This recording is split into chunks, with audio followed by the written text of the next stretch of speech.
Up next, the Cannabis Reporter radio show with Snowden Bishop. After this message. Evergreen's calling. Are you getting enough CBD each day?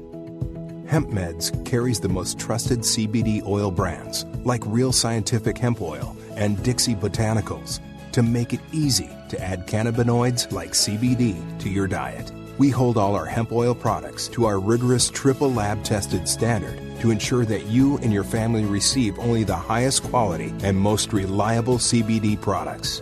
Hemp Meds is your trusted source for CBD. Visit hempmeds.com to get our premium CBD oil today. Use discount code CBD20 to get 20% off your first order. And now, broadcasting on StarWorldWideNetworks.com. It's time for the Cannabis Reporter radio show with Snowden Bishop. Listen in as Snowden interviews cannabis industry pioneers, marijuana experts, policymakers, medical practitioners, patients, and other amazing individuals with compelling stories to share. It all happens right now.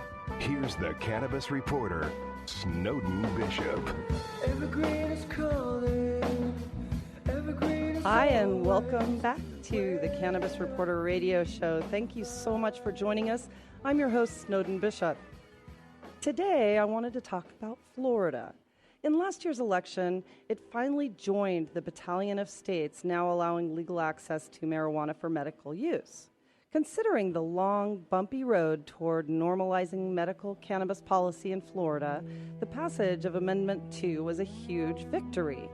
What most people don't know is that Florida was actually one of the first states to make marijuana legal out of medical necessity thanks to a 1976 ruling that set a precedent for use of medical marijuana for treating glaucoma.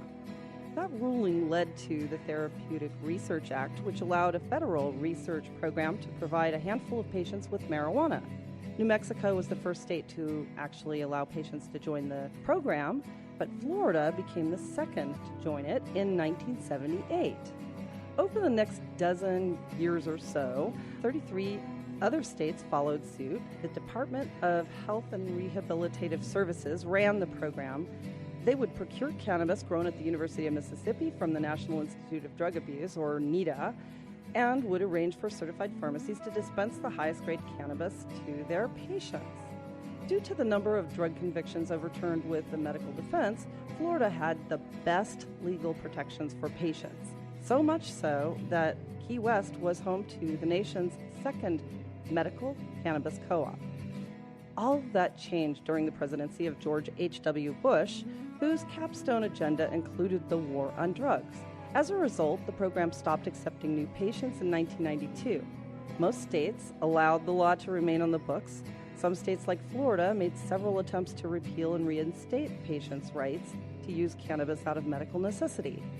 As of 1999, the medical necessity defense was no longer enough to prevent 2 AIDS patients from being convicted for possession of marijuana.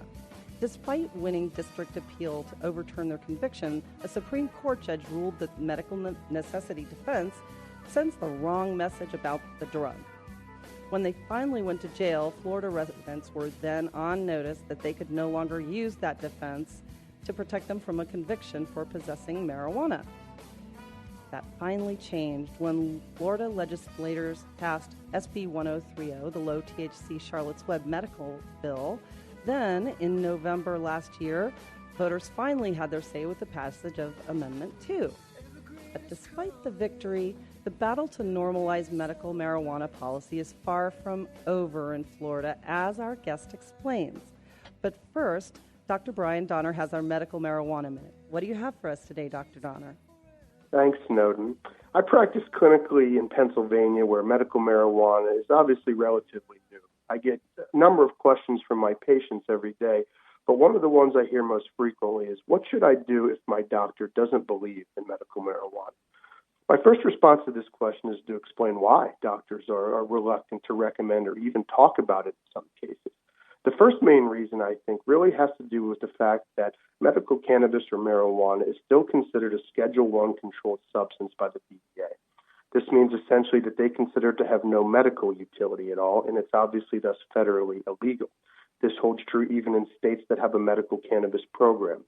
It's very important for doctors to understand that they are not at risk for losing their DEA license whenever they do certify or recommend for medical cannabis. That distinction between prescribing versus recommendation and certification is very important. Another important reason may have to do with the fact that most doctors really are not provided with a baseline knowledge or understanding about marijuana and how the effects it has on the human body. Most medical schools don't teach it, and we do not have any mandated physician education that we are provided with. Being able to understand the science behind medical cannabis is imperative. Last but definitely not least, there's obviously some social and political baggage that goes with marijuana. There's been a cultural stigma for a long time, and this is obviously hard to overcome, especially for those who are unaware of the emergent science behind the movement. The best advice I can offer to patients whose doctors don't see the value of medical marijuana is present them with some evidence that medical marijuana is safe and effective. Science is something that most doctors respond to well and that we can use as a tool. A great place to start is somewhere like PubMeds.gov, which is a national database that's maintained by the National Institutes of Health. A quick search there with the keyword marijuana will reveal more than 24,000 clinical studies and peer-reviewed articles that are available for their review. The best advice that I can give to doctors is to become educated about medical marijuana now and before they advise patients for or against it. As providers, we have an obligation to understand all of the treatment options that are available to our patients, and this includes medical marijuana. It's only a matter of time before federal law will catch up with patient demand. Doctors who learn about medical cannabis now will be ahead of the curve, and that's so important because their patients expect and need their guidance and input on this issue. I'm Dr. Brian Donner for the Cannabis Reporter. I'll be back again next week with another Medical Marijuana Minute. Thanks, Snowden. Back to you. Thank you so much, Dr. Donner. We'll see you next week with another Medical Marijuana Minute. So let's get started. Today we have a returning guest. Demitri Downing is a former prosecutor who has played a leading role in the development of medical marijuana industry policy since 2012. Since then, he has used his deep understanding of the nuances of the emerging industry to help guide state ballot measures and legislation. Through his company Policymakers, he's lobbied in multiple states for pro-industry changes in the laws and has helped develop numerous dispensaries and cultivation operations. In 2016, he started the Medical Industry Trade Association, otherwise known as MEDA. He is also a founding member of the National Indian Cannabis Coalition. He's working on many projects in different states to help advance the interests of the cannabis industry. And he's also the founder of a nationwide cannabis convention franchise, which began as the Southwest Cannabis Conference and Expo a couple of years ago. And that has become a leading educational conference brand in multiple states.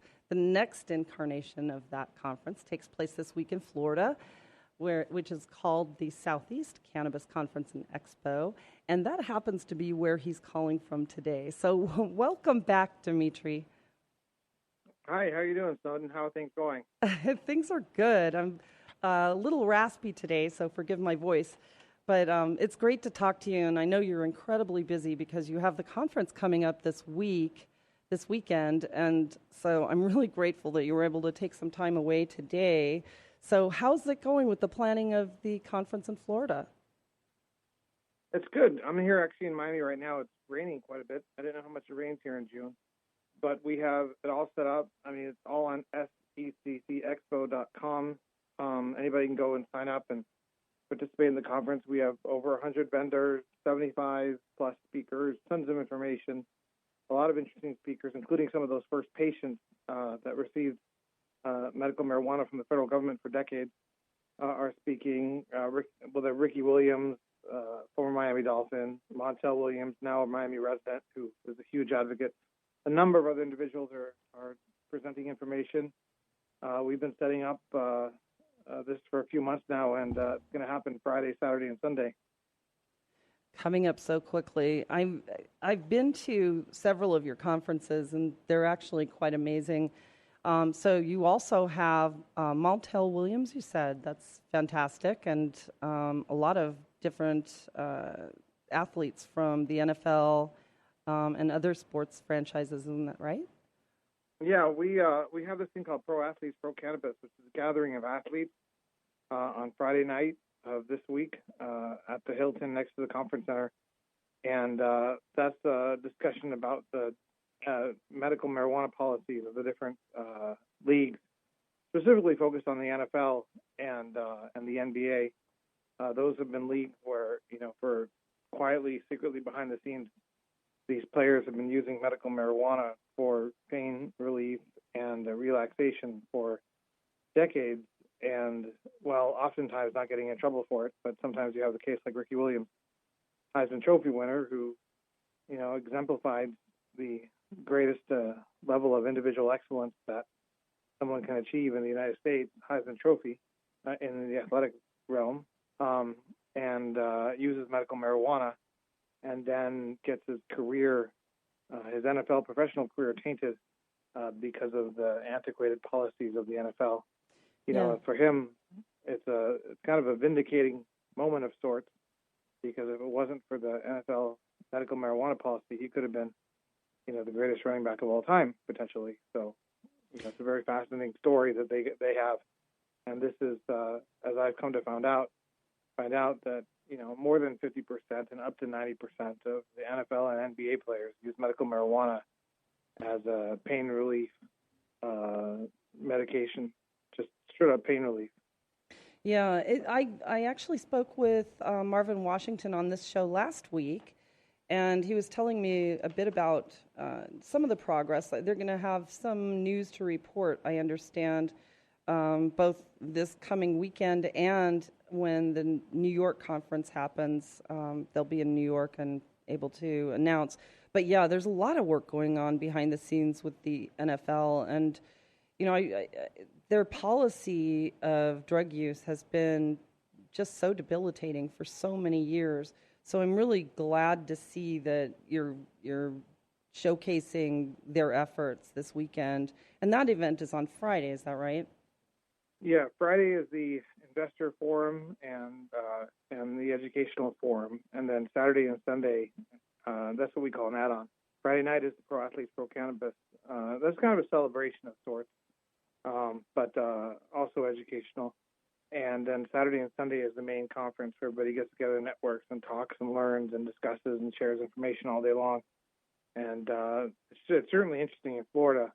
I've done a lot of media here in Florida, and I think it's helped me realize that what's most needed and what these conferences offer the most is a forum for people to discuss their ideas, to share ideas, to develop the right language and framework with which to create and shape the puzzle that is becoming, forming into a finished puzzle, which it actually has no determined outcome, but it is a puzzle and it's being put together. It's a fascinating way to do a puzzle. What is becoming the American, Florida, Arizona, California medical marijuana and adult use marijuana system. And so, there is no wizard behind the scenes developing this puzzle that we call the now medical adult use marijuana market.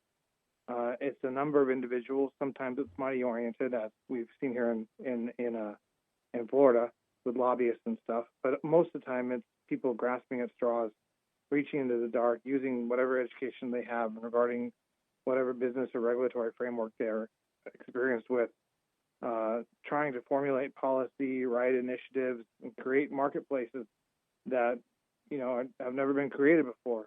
And the more that you learn about what has been happening, you can combine that with what you imagine could happen and come up with what will happen, well, with what you can encourage others to make happen. And then you got to deal with all their other realities. So it's like, going to college. You're never going to know what a university has to offer, or a university system, or a university educational system, unless you step onto campus and audit some classes. So that's kind of what these forums, these conferences, these expos have become, is, a lot of people are there to network with their existing businesses and to make money off of their packaging, and they want to meet dispensary owners, and they want to meet CBD people, and they want to meet consumers and purchasers, and that's all fine and dandy, and that's a very important part of it. It's what keeps the gears turning. money, it keeps the gears turning. But the most significant part that occurs is the education of the individuals, the citizens, the taxpayers, the entrepreneurs, the startups, the dreamers, the people that want to be involved in policy. And if they keep their eyes open, they talk, they listen, they talk, they ask questions, they can start to see what's going on.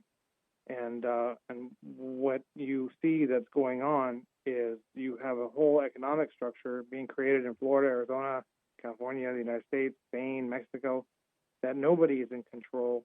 Nobody has an absolute understanding of what it should look like. And it's just a matter of perception, opinion, communication, agenda, money, and these all things are things that you need to be aware of and get engaged in. So that's the cool thing about our conference. If you want to ask me the coolest thing about these conferences, it's the seeing people gain the building blocks of what these puzzles might look like and how to build puzzles. So. Yeah, well, and they're quite comprehensive too. I mean, you've got 3 full days of seminars and workshops and speakers, and that's just in addition to the expo where there are so many people that just mill around and meet one another, and there are media people on the scene, and and it's impressive. It really is. So if anybody listening is in Florida, it's definitely going to be worth checking out this weekend. But you're also going to be coming back to Arizona, I think, in October. You have another one in Southern California this year, correct? No, we're not doing San Diego this year. We're going to wait until next year to do that again. Okay. Because the models and conferences shift so quickly as well, because we have to adopt to what the state regulations are, state by state. Our vendors do, and it's the vendors that keep these things going. So, our next one is in October, and that will be the largest medical marijuana conference in the history of Arizona. We have President Fox coming in October to Arizona. That'll be fantastic. Wow. Yeah, and we might have Bernie Sanders. So, I mean, it's just going to get crazy. So it's going to be pretty exciting what happens in October at the Phoenix Convention Center in Arizona.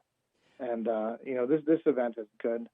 But, again, the most important thing is knowledge acquisition and teaching people how to learn.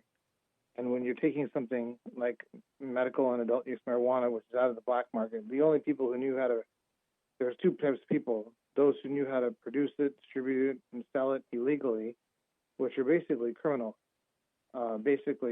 People who did not want to abide by the rule of law of society. All sorts of different people in there. And then, of course, you had, the mom and pop, kind of fun-loving, very moralistic, or very ethically oriented people that we knew in high school, people from the 60s. There's people in Humboldt County that just grew and sold, and they were called criminals, but really they were good citizens. Right. The criminals I refer to as the ones who have no ethical and moral boundaries. But so you have all these people who knew how to produce, distribute, and sell marijuana, and now you have systems being set up state by state and around the country, and people have no idea how to get involved. People don't even know what's going on. They don't even know what questions to ask. And here at these conferences, you start to learn how to ask your questions. And as you learn how to ask your questions, you can start coming up with answers.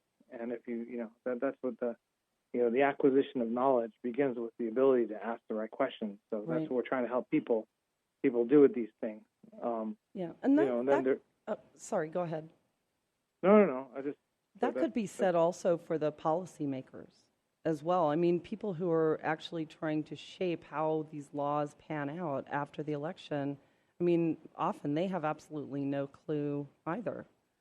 They're so in the dark. I talk to so many policymakers, and I drag them into dispensaries. I drag them into cultivations. I explain to them what's happening. I explain to them what happened on the black market. I used to be a prosecutor on the border, so I know a lot about the transportation. I was a prosecutor between where the cartels dropped it off at the border, and I prosecuted people who traded and shipped it to Phoenix and Tucson and Casa Grande. And then, so I'd learn from them what was on either side of that. And most of the traders were just, entrepreneurs who found themselves in a trade route. Somebody offered them $10,000 to drive a car of marijuana from the border to Casa Grande. 4-hour trip, most teenager, says, "What the hell?" What's in the trunk? I don't care. Yeah. But, I forgot my point. What was the question there? Well, I was just saying that, the policymakers really just have absolutely no clue. Oh, yeah. But okay, so you brought up an interesting thing, and this is something I wanted to ask you about too. Having been a prosecutor, and back then, while you were prosecuting these individuals, I mean, and like you said, a lot of them were just entrepreneur kids who, got an offer they couldn't refuse, and, I'd say a good half of them wound up in jail, but you'd know better than I would on that. But when you were prosecuting these people, I mean, were you aware that this drug was really not as bad as the DEA would have you believe? No. I had as a prosecutor, you don't want your prosecutor. There's a problem with prosecution. You don't want your prosecutors gauging the importance of whether or not a crime should be prosecuted. Mm-hmm. But on the other hand, you do. You want your legislative branch determining what the agenda of the people are, because the people have no control over the prosecutors in most jurisdictions. And like, for example, in Pima County and Maricopa County, we elect the prosecutor. But I doubt many people vote for the prosecutor based on, what they know the prosecutor is aggressively or not aggressively prosecuting. So you're not encouraged and trained to evaluate the moral gravity of the crime when you're pursuing justice, whether or not you think somebody did it. So somebody comes before you with a consumption crime, a transportation crime, a distribution crime, you just say, did they or did they not do it? And then, once you know that for sure, then you get into the sentencing recommendations. And any prosecutor tells you that that's just an art and not a science. That's why we end up with these mandatory minimums and stuff, because prosecutors take the discretion. But they really aren't. It's a really tough question. And myself as a prosecutor, I never spent that much time thinking about it. I focus mostly on domestic violence and sexual abuse prosecution. There was a little bit of DUIs and a lot of minor consumption, transportation, marijuana-related crimes. But, you just pushed them through. You didn't stop to think about the consequences. But that becomes a question about law and order and crime in general and the role of prosecutors. Do you want them stopping to think, well, murder isn't, that important, or rape isn't that important? Or do you want them just being told that, when the legislature says you need to give somebody 25 years for their first time rape, and then obey that, you know what I'm saying? Yeah. Well, then that takes the burden off of the prosecutor for the consequences of the convict. Okay, I don't pretend to have any grand answers to the criminal justice system. One thing I've learned is that there is no such thing as justice. At least we think we have a good system, and it's the best we've created so far, but it's entirely inadequate. And anybody who has ever worked in the justice system who thinks that there is justice, I think is fooling themselves. And that's one of the reasons why I got out, because I tried to do defense work for like 6 months after doing prosecuting. And for those 6 months, I found myself becoming a collection agent, basically looking for money and not thinking about justice, right? And not thinking about what it meant. As a prosecutor, at least you have the power to control the situation. Should you take the time to remember that this case is the most significant thing that's happening in somebody's life, and there's some humanity involved, blah blah blah. But you get 1,000 cases a year. You're pushing through 17 different cases a day. The humanity disappears, and it's just another number. And so, which is good and which is bad, right? Because you get a prosecutor with a grudge, because of the humanity, they don't particularly like this person. Then you'd rather they just be just a number. But it doesn't. I honestly thought on August 8, 2012. When I started into the medical marijuana world, I thought this was because I left prosecution in 2010, government relations, for a year and a half there, was in the city council, working with city council on economic development in Tucson. Saw this medical marijuana system get enacted by the state of Arizona. From a local level, we had to deal with the zoning restrictions and the municipal reactions to how we were going to regulate medical marijuana.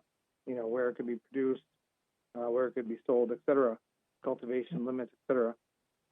So I saw it from that perspective. And when all the advocates came through the office, I honestly thought medical marijuana was just a clever way that hippies had figured out how to get high.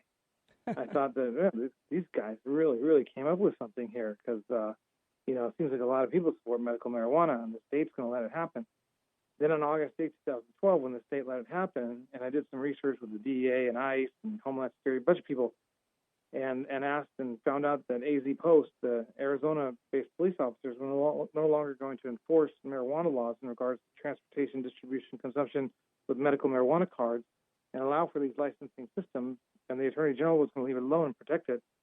Well, then, at that point, it was kind of obvious that because federal law enforcement doesn't act a lot of local backup, that the drug war versus medical marijuana was over, and there was going to be a big industry developed here. So I stopped everything I was doing, and I got involved. And I got involved for the money. I got involved because I thought this would be a good career move, and, a little bit of reflection. Okay, marijuana is not all that harmful. Don't recommend it, but it's not all that harmful. I can do this. And then over 2-year, August 8th through the end of 2015, I started to realize and started to watch and started to be educated by hundreds and thousands of marijuana patients as to what marijuana really was. And I've had a 180-degree turn, 100% wrong I was. It really is a drug. It really is a medicine. People have a right to it. That right should be protected, and people should medicate how they choose to. And that's a relationship that the government has no business in. This qualifying condition thing is crap. It should be marijuana is a medicine. An individual, the government has no role getting involved between the patient and the doctor. And whether or not a patient goes to a medicine man, a shaman, a Rasta man, an Eastern man, a Western man, wherever they go to for their medical advice, it's none of the government's business. That leads to adult use to medicate any way that you want to. That's where I stand as an advocate, and I can firmly believe that, and I believe I can prove that if I have the right science. But I can definitely prove it empirically from my own experience that marijuana is a medicine. People have a 100% right to it, and that's the world I want to live in. Yeah. So, that's where I was wrong, and now I'm right, and that's why I spend so much time, and I'm pretty good at convincing, conservatives, Republicans, businessmen who generally were opposed to medicinal marijuana that it needs to be supported, legalized, and we need to have programs across all 50 states and all the hundreds of countries so that we make sure that people have unconditional access to this wonderful plant that has tremendous medicinal benefits. But, old dogs can learn new tricks, right? Yeah, absolutely they can. I mean, what you say is fascinating because, not only should people, it's an appropriate medicine for whatever people need to use it for, but not only that, it happens to be safer than Tylenol or even alcohol. And, which is why it's so silly that, and science has proven it, Demitri. I mean, we do have the science that proves this. And yeah, and we need more, we need more. Yeah. Of course we need more to convince the powers that be, but we certainly have enough evidence that there is a viable medical use and a low potential for abuse. We know that already, and yet the DEA just absolutely refuses to acknowledge that and take it out of Schedule 1. Whether they deschedule it or reschedule it is irrelevant at that point. It should not be Schedule 1 by law. Yeah, I absolutely could not agree with you more. 100%. I am a little bit qualified in the adult use thing. I'm a yogi. I do a lot of yoga, and it's helped me realize that any need or any want or any dependency, whether it's on caffeine or alcohol or prescription drugs, Tylenol or marijuana, that you should really ask yourself, why do you need it? Why do you want it? Why are you medicating? And try to do your best to free yourself from any sort of any need or want or medication. But, some people need to medicate because they got back pain, and they always will have back pain. Right. So, you got to leave that alone. But so the or adult use some thing, people feel it's difficult to relax or whatever without that kind of a medicine. But yeah. And therein you need to ask yourself, why are you living a life where you need to relax? What is happening? Like if there are deaths in a loved one, do you need to have a drink of alcohol? Do you need to have a joint? Is that because of something that a life event occurred that resulted in stress that you need to relax? Or are you on a daily basis needing to medicate and to relax, which is understandable, but you should really start thinking about why you need to relax. Mm-hmm. And regardless, the government has no business in this relationship. The government has no business keeping people from these choices. And that's the most significant thing about medical marijuana that I have learned, is that, I'm hoping for a world that one day has these freedom, the freedom of knowing that it's a medicine, the freedom of patient doctors being able to make their own decisions, the freedom of patients being able to choose their own doctors, and then living in a culture where people understand marijuana as medicine, living in a culture where people understand the caffeine that they drink in the morning is really medicine. Mm-hmm. They're really medicating themselves to get through the day at the pace they need to, and that's the truth of the matter. And they should probably figure out what it is in their lifestyle that's causing them to consume so much caffeine, rather than just go on about their business like it's a great thing. But that's just my philosophy. But I also have thought through that pretty carefully, and it will eventually lead to unconditional, unrestricted use by adults as they see fit for marijuana. But it will also lead to something that the mainstream culture of the United States can agree on, and that's we don't want to live in a society where anybody is addicted or dependent or focusing their energies excessively by choice on anything, whether it's tobacco, caffeine, alcohol, marijuana, or anything that might become a crutch for individual excellence. You know what I'm saying? So, right. I really I say that to my Republican conservative friends, my business friends, and they're like, well, why isn't that the way the world is right now? I'm like, because you guys won't compromise. Right. So, legalizing marijuana for adult use and for adults to make their own choices about how they medicate themselves for whatever ails them, really seems like that would be more of a conservative platform. Laissez-faire government. So why are they advocating for so much control over this? And, then that kind of begs the question about policymakers and election contributions, which is a whole other conversation. But that kind of leads me back to Florida, because Florida. there are so the topic of today's show. So there are so many things that are so many changes with marijuana policy since 1976. And you mentioned that you've got a couple of people who were on the original glaucoma program in Florida. Is that right? I don't know what they were on there for, but we have, I forget his name. It's on SECXexpo.com, but he's coming to speak about his experience with the federal program. He's one of the original guys who was receiving marijuana. Well, what about him? Right. So, the Associated Press had originally asked the agency that was administering that program back in the 1970s and 80s and all of that. It's evolved over the years.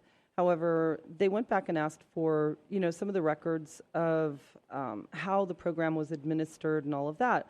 Well, after George H.W. Bush took office, a lot of those records just simply disappeared. And then they didn't really start keeping records again until 2005, until 2011. So the fact that you're going to be talking to someone who's been a part of the program, which, by the way, started in 1976. I mean, think about it. That was so many years ago. And the federal government sanctioned the program, set up the University of Mississippi Growing for the patients of this program. And the only federal records that you could find anywhere are between 2005 and 2011. And it said that, they estimated that, maybe there were, 100 or so pounds of marijuana distributed during that time. But I read an article recently where several of the patients had talked to the reporter who wrote the article, saying that they've been on the program since 1976, and combined they've received probably a total of 584 pounds from the federal government over the years. And if you just think about that for a moment, it's a conundrum. I mean, if the federal government has a patent on use of medical marijuana for neurological purposes, and then you look at the federal government sanctioning a program that has been in existence since 1976 in Florida, among other states, over all of that time, and then you look at the federal policy of, the scheduling, Schedule 1, meaning it has no known medical use. It is such a bucket of hypocrisy, it's not even funny.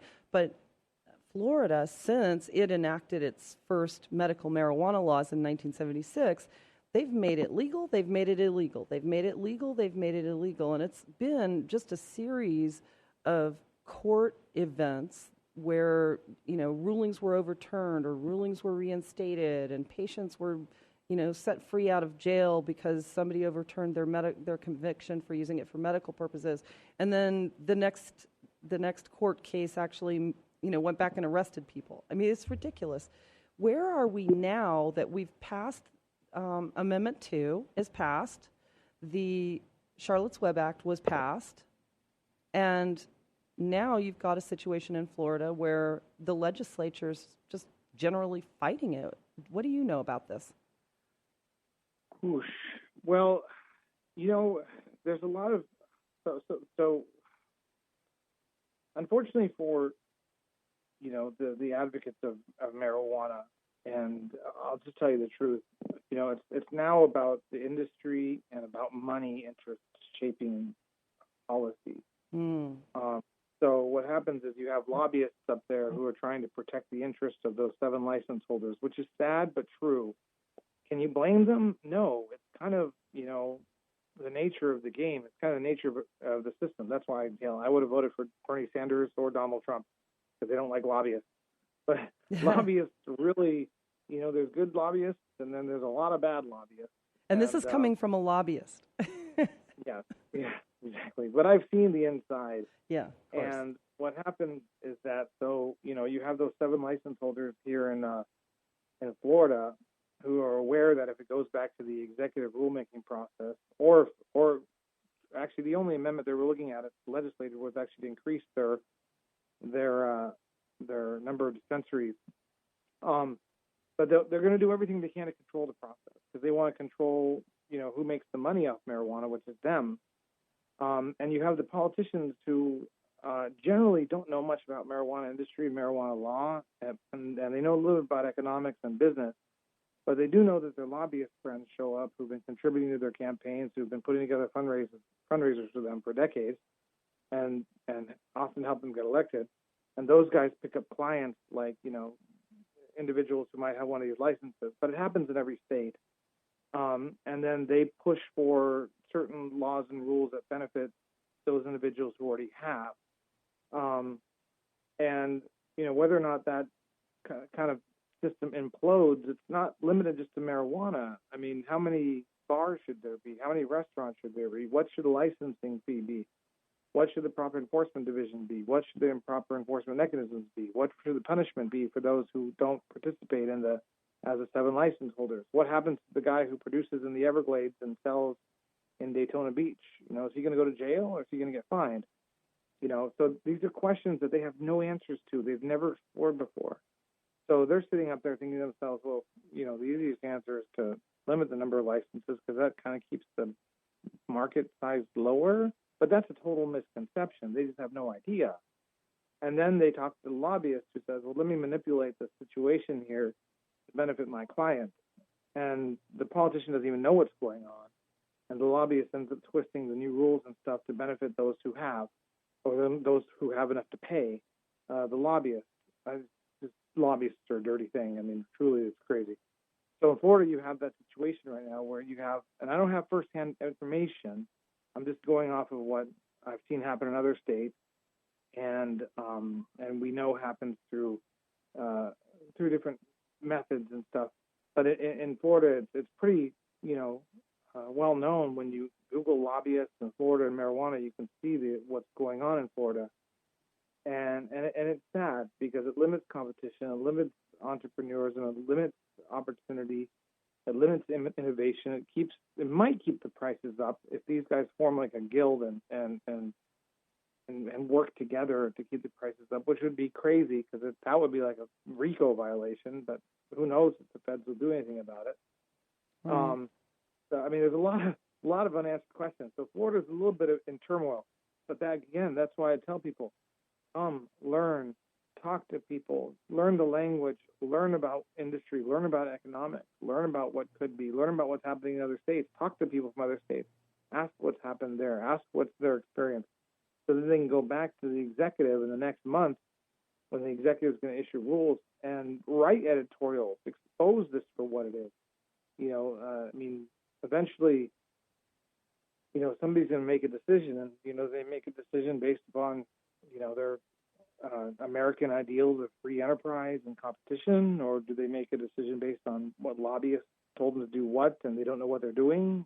They make a decision based on, these are all economic decisions. These are all industry decisions. These aren't, pro or con marijuana decisions, that are happening. So Florida's a little bit up in the air, and right now is the time to get involved and try to impact the process. Can it be impacted? I don't know. Money is a very powerful thing. Influence is a very powerful thing. For all we know, one of those 7 license holders is organizing the entire group and hiring a lobbyist, and that lobbyist is in direct communication with the governor, and the governor is in direct communication with the senator, and that senator's under restriction section to do this or that. That could be happening. I have no evidence of that whatsoever. But if that's happening, the voice of the people might never get heard. But all you can do is keep trying, Yeah. I haven't asked you this because the last time we talked was actually the day before the election. How do you feel the temperature is in Washington right now regarding marijuana policy? Well, again, I think actually it's there's Trump is an unknown. Nobody can claim to really understand what he's going to do with marijuana policy, to say the least. There's a lot of factors, like the Rohrabacher-Farr amendment that defunded activities of the Department of Justice in regards to prosecuting and pursuing cases where there's a medical marijuana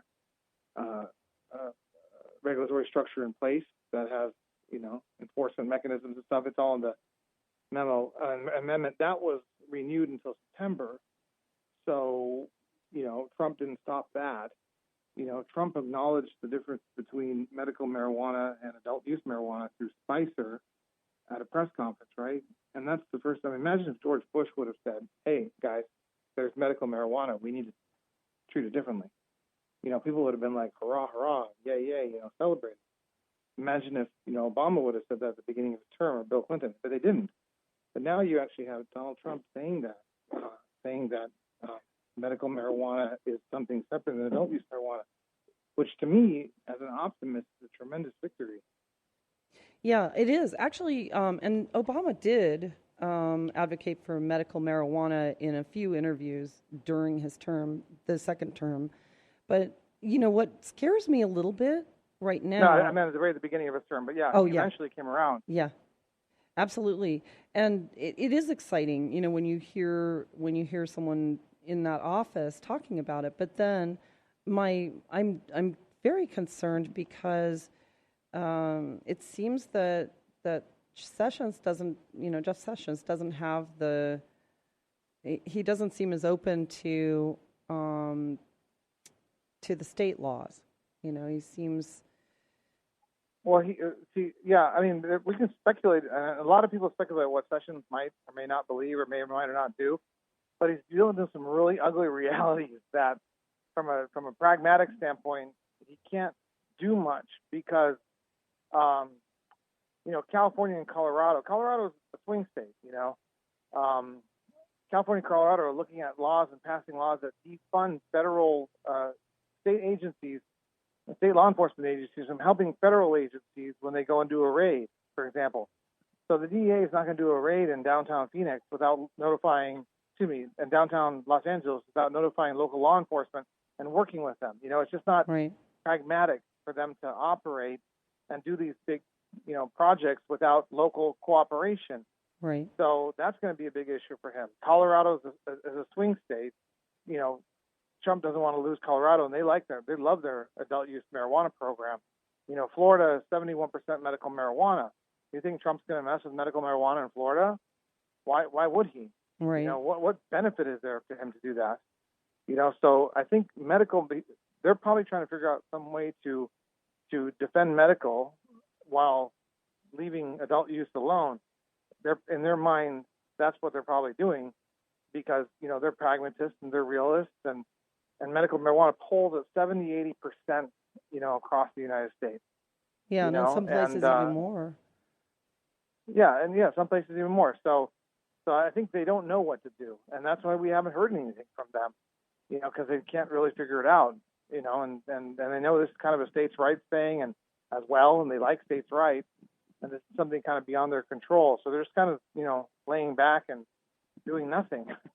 Right. And I think that's kind of in a sense, it's a great thing because the people will take over state by state and we'll get our medicinal marijuana programs. But in a sense, it still limits us from banking and a whole lot of other obstacles. But, we'll get through that in time. It's okay. I don't think I do not think there's a massive crackdown coming on medicinal adult use marijuana in the United States. Yeah. That would just be insane. I mean, not with the actual evidence that's out there, that in the video evidence and the testimonial evidence that shows, and the people like me who've experienced firsthand that, it has medicinal benefits, and there's enough of people like me out there who don't come from a marijuana culture. I don't know what culture, what world you come from, but I came from an anti-marijuana culture. Yeah, me too. And now I'm 100%. Honestly. Yeah, and now I'm 100% unequivocally, empirical evidence believe in the medical beneficial uses. And there's tens and hundreds of thousands of us now who have changed our minds. That doesn't mean we want to advocate for a culture where we have advertisements like we have for alcohol for marijuana. That's a whole different subject. So we don't know what's going to happen, but I wouldn't be concerned because in the end, the truth will come to light, right? Slowly but surely. Well, Gandhi said that. There's one thing that even in my darkest, most negative moments, I just stop back and I relax and I breathe because I know eventually truth will come to light. Yeah. And the truth is, it's a medicine. The truth is, people have a right to it, and the truth is, it does stuff for people that works for them medicinally. So that's the truth, and that will eventually win. And the truth is, our bodies are more receptive, and our bodies are equipped to handle cannabis, where our bodies are not equipped to handle synthetic pharmaceuticals as well. When you consider the discovery of the endocannabinoid system and all of the miraculous science around that, and that, we've talked about on this show a number of times, but it's a whole different subject. But still, it goes along with that. That's a truth. It is a truth. We have an endocannabinoid system. And as a member of the industry, as an advocate for the industry, look, we have a $340 million industry in Arizona. As it expands medicinally, we'll have a $800 million industry in Arizona. If they allowed for adult use and the advertising of adult use unconditionally, unrestricted, it might go to a $1 billion industry. There's plenty of quote-unquote money to be made, but you have to remember, as you have a duty to your state, you have a duty to your country as to what kind of world you want to live in. And let me ask you this. Do you want advertisers, the marijuana producers advertising it recreationally? Those are questions that the industry needs to ask itself as the industry pushes for certain laws and certain rules and certain regulations. And so I zealously push for medical marijuana. I zealously push for responsible medical marijuana education and protection and rights and expansion And I kind of try to stay away from the adult use because there's people out there that, want adult use, want to push it recreationally, and that's just not going to fly with, the mainstream individuals and individuals recognize that even caffeine is a crutch. Right, and I couldn't agree with you more on that, Demitri. We made a decision early on at the Cannabis Reporter to stay away from the social aspects per se of marijuana use and focus on the side of it that is going to create change, because most of our audiences, if we were talking about adult use exclusively, or most of the time, we would be preaching to the choir. And the reason we started the Cannabis Reporter, even as other publications and outlets were happening, we really intentionally go after the more conservative-minded individuals who are on the fence or completely opposed to marijuana. And I agree that when you're talking about recreational use and you're talking about, the free the weed and, peace and love in the park with a joint, you're really going to turn off those people who are on the fence. And it's so important for people who truly advocate for it to keep that in mind, and when they go to a meeting or to a rally or to speak with their Congress people or whatever, dress the part, appeal to them and their mentality and their position on this in order to, help with the change. I mean, I agree with that 100%. Well, if I worked for the Trump administration, that's what I would do. I would stand up there and I would say what I know to be real. Mm-hmm. And I would say marijuana is a medicine. The government has no business in the doctor-patient relationship, and the government has no business deciding whether or not you go to a shaman, a Rasta man, Eastern man, or a Western man. Okay, so what does that mean at that point? So that's my little three-legged stool of marijuana policy. Right. That means that any individual can go to any doctor that they want to, or grandmother. And grandmother might say, hey, you might want to try medicinal marijuana, this herb, for your back pain. Right. Whoever it is they get their recommendation from. That means they can choose to use it any way they want to, whenever they want to, without fear of prosecution. But then on top of that stool is what I call, and this is the compromise that I think that America will one day recognize, and Trump would recognize, and Trump should push, is at the top of that stool is the banning of the messaging of marijuana as a recreational substance. I'm talking about skipping over like 70 years of tobacco history. I'm talking about getting where we need to get with alcohol. Somebody right now asked me as next prosecutor, would it be a good idea to ban the messaging that alcohol is a recreational thing? I would say, hell yeah, that would be a good idea. But we won't be able to do that because they have too much money, and they're not going to let us. You see what I'm saying? Yeah. But if we tone down the alcohol in our society, it would be a better place. So if Donald Trump were to say that, say, okay, I'm going to allow for medicinal use, unrestricted, individuals can medicate any way they want to, whether their grandma tells them to, or their medicine man, or their Western doctor, they can medicate by choice. If that's freedom, that allows people to choose when they use it, and then stop the messaging. And then we would grow up in a society where people viewed marijuana like aspirin or Tylenol or any other easily available herbal remedy that's out there that we don't necessarily use, but we certainly can if we choose to use if we want to.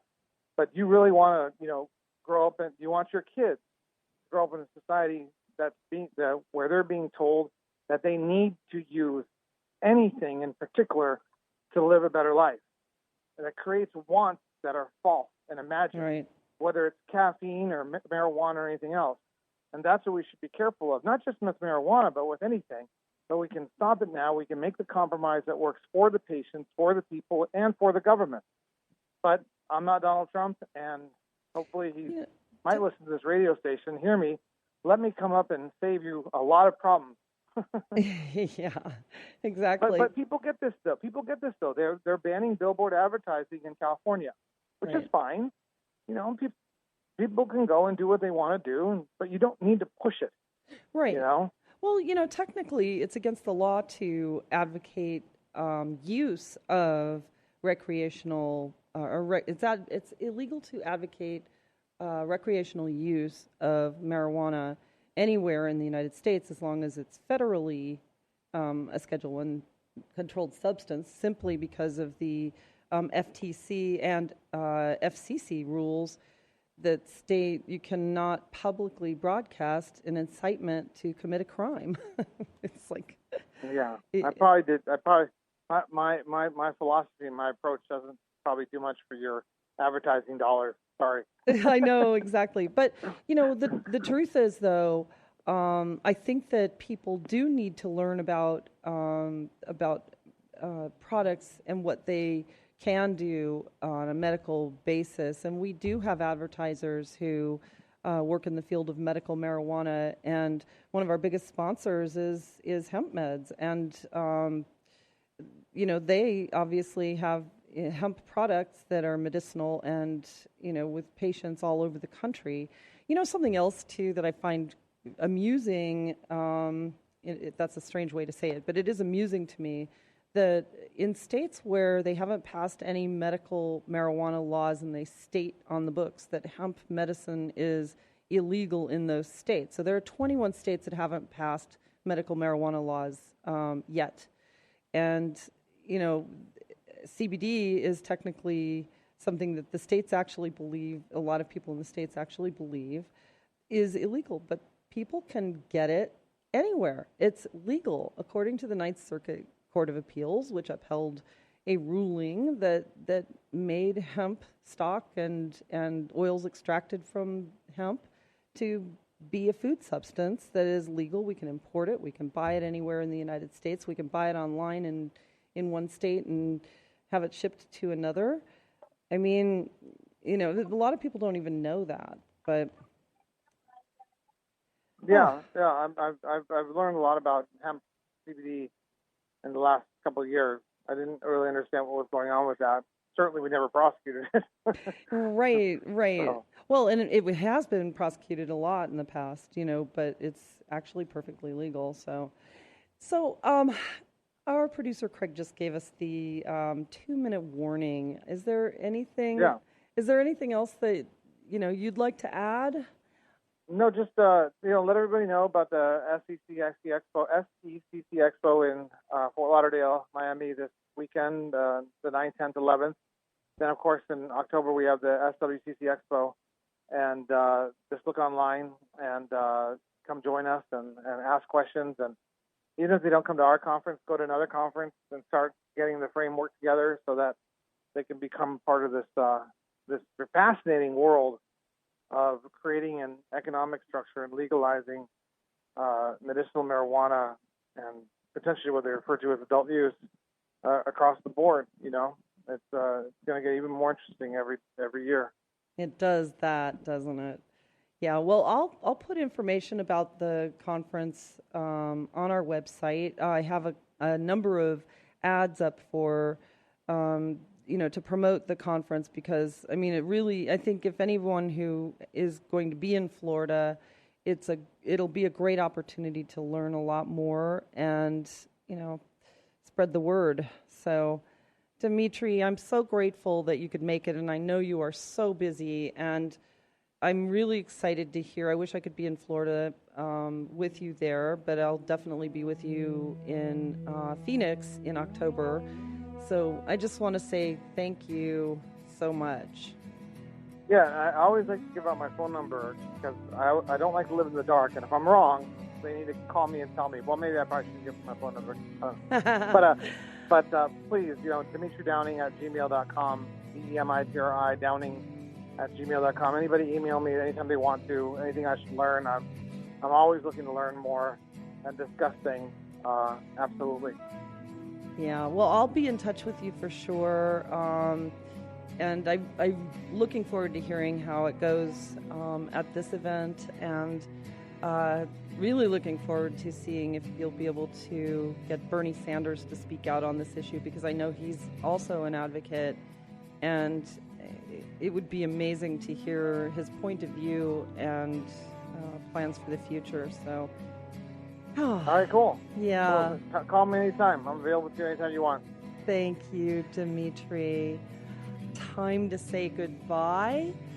Oh, Okay. what a great show. Really appreciate the input of our guest, Demitri Downing, and we're grateful for his insights and knowledge. If you want to learn more about the work that he's doing or about the conference, please visit us at thecannabisreporter.com and click broadcast to find today's episode. I'll post his bio and information there. Also, many thanks to our engineer today, Craig, and the team here at Star Worldwide Networks for always making us shine. We are grateful. I'd also like to say thank you to Dr. Brian Donner for our Medical Marijuana Minute Update. I'd like to express our gratitude for our radio sponsors, HempMeds.com and Healthcare. We really could not be doing this without you, so thank you very much. Last but not least, thank you to all of you for listening around the nation. Tune in again next week, same time, same place, for another episode of the Cannabis Reporter radio show. Until we meet again, stay safe, stay informed, share what you've learned, and make it a great day. Evergreen is calling, evergreen is always